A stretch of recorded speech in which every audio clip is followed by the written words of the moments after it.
ඔයාට පුළුවන් නම් මට පුළුවන්. දැන් ඔයා කියන්නකෝ දැන් මොකද කියන්න ඕනකට? ඔයා මාජන් විතර මගේ ඊට මටත් දුන්නේ කොහමද? මම කතා කරන්නකෝ. ඒව කරන්න බෑ හරිද? එහෙම කොහෙද කරන්නේ?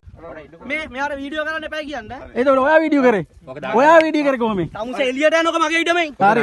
ඊඩම බලාගමු. හරි බලාගමු. හරි. ඕක දාගන්න මගේ ඊඩමෙන්. හරි බලාගමු. ඕක දාගන්නකො. එළියට දාන්නකො මගේ ඊඩමෙන්. ඕක දාගන්නකො.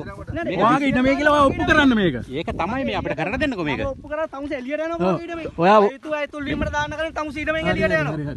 හරි. පොඩ ඉන්න. ඕක දාගන්න. හරි. හරි. පොලිසියෙන් නිසා තමුසේ අපි ඒවට ඔට්ටු හින්දා තමයි අපි මේවට ඇවිල්ලා තියෙන්නේ.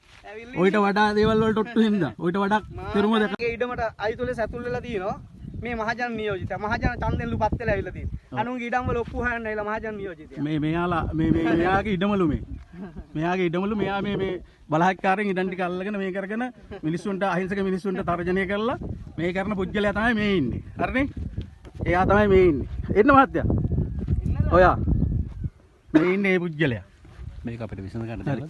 මොකද කියන්නේ? නෑ ඒක තමයි කිව්වේ. කරුණාකර මහත්තයා මේ එළියට දාන්න මගේ චුට්ට ඉන්නකො මේක අපිට කරගන්න දෙන්න. හරි හරි. ඔයාගේ වොයිස් කට් එක වගේ මාත් වොයිස් කට් එකක් ගන්න ඕනේ.